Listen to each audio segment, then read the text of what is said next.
Hey everybody, welcome back again to Ken Tamplin Vocal Academy, where the proof is in the singing. I am continuing my series called Stan, Singers Then and Now. Next up is Geddy Lee from Rush. Without much further ado, let's get started.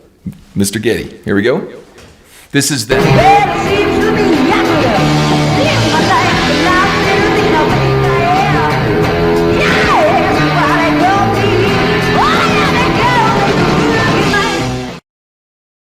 Okay, now I want to make some observations about this because I know Geddy's had a lot of vocal trouble as of late, and we're actually witnessing a lot of these guys just aging out, so to speak, right?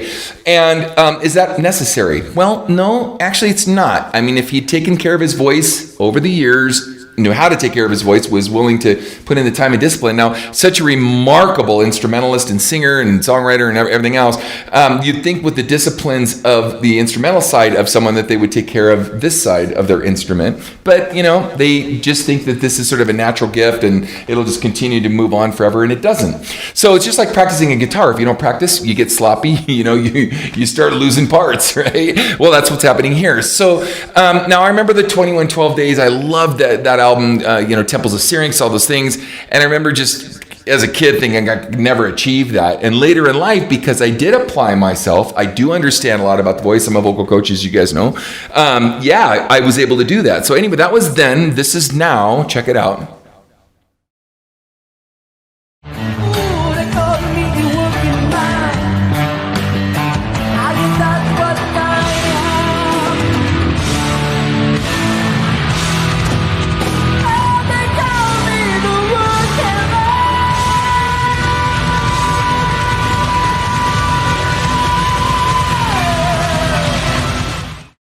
Okay, that was pretty good. Now, when I say singers then and now, it's not like right now, it's like 10 years ago now or whatever we were graced with. Publishing companies allow us to put this stuff on YouTube. But I also know too that if you look at the earlier clip, he's got a lot of command of a lot of his range that's really easy. And when you watch this clip, he's like, am I going to make this note and hold it kind of thing. So, I give him credit because it's still good, but is it like as robust and young and energetic and, just crazy as it was in his, 20s, late teens, 20s, early 30s? No, it wasn't. But it's still good, right? It's still good. So let's continue. So anyway, this is Then. Here we go.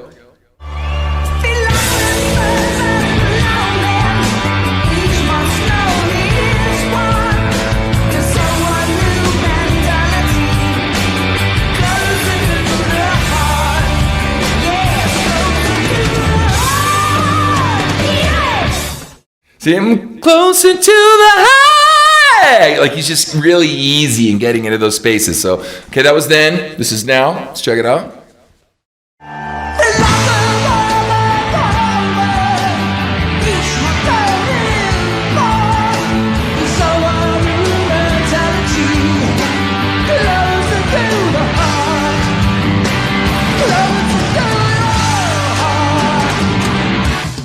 Okay, so he ducked the note, closer to that, and he ducked that note.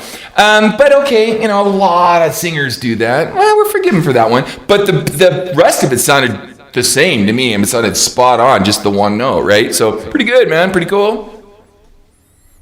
And again, by the way, this is Then, coming up then. This footage is still pretty old. Like I've heard some more recent stuff that was just like, I'd love to hear him take better care of himself or figure out a way to get back to where he was rather than I don't want to use the word embarrassing himself because it's a harsh word, but not put his best foot forward for people that are paying a lot of money to see these guys that are just big fans that want to see him succeed. So anyway, probably going to take a lot of flack for that.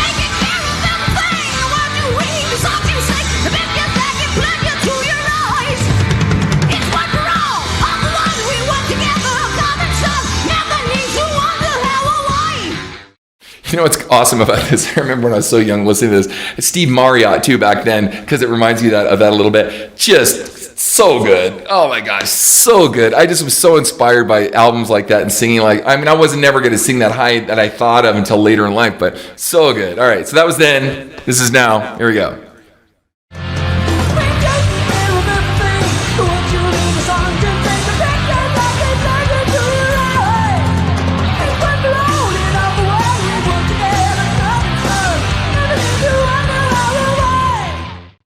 That's what I meant. So when I was talking about all the range going, he lost his upper voice and he's ducking a lot of notes and he's doing whatever. So again, gang, I'm telling you, this does not have to happen. You're going to say, oh, no, it really doesn't. If we take care of ourselves, we have a good regimen. We know how to warm up our voices correctly and either rehabilitate them or maintain them over time. It can be done. Like I said, I just turned 58. I've never sung better. I'm singing stuff I never thought I could sing even in my 20s, and I've got way more stamina. But I pace myself. I have a funny story. I think I've shared this with you guys before, but I think it's worth kind of sharing again since we're doing singers then and now.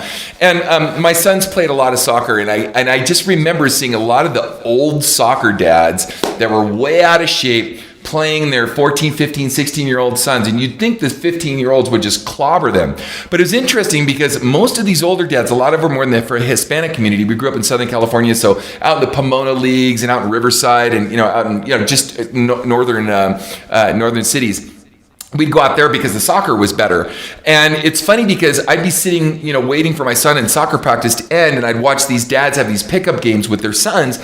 And the dads, they would just pace themselves, but their technique was so much better. So they'd receive a ball, they'd wait for the 14-year-old scrappy son to run on, let him burn himself out as they're hunting down a player, they're hunting down their dad. He'd just lay it off to another dad at a wall pass or something. The dad would receive the ball, kind of wait for the kid to run up, and then this dad would just go to space, he'd just pass it on him, and as the kids are running around like lunatics, expending all this unnecessary energy, the dads were pacing themselves with technique, and they'd kind of roly-poly their way and drink their beer and score a goal. And the kids are super frustrated because they have all the energy in the world, but it was the technique and the ability. Now imagine combining that if they were in good shape and had been able to keep themselves going. That was their technique, I'm sure, from when they were younger and not something that was taken care of over time. So as I say with all of my students, man, if you get in a regimen every day, even if it's just 30 minutes, man, 30, 45 minutes every day, just do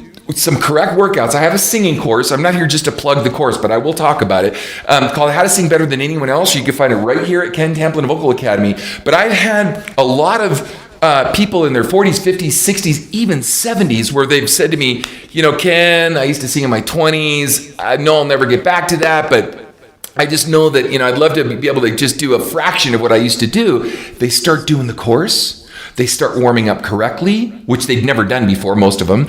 And then all of a sudden they're going, oh my gosh, I'm singing things that I not only never thought possible, but I couldn't do in my 20s that I can do now later in life. And that's because of what I'm talking about taking care of ourselves, rehabilitation, or just starting later in life if you've never sung and getting into a good regimen and a good program. So anyway, thank you for joining me, you guys. Ken Tamplin Vocal Academy, where the proof's in the singing. Please don't forget to like and subscribe to my channel and stick around for my next video.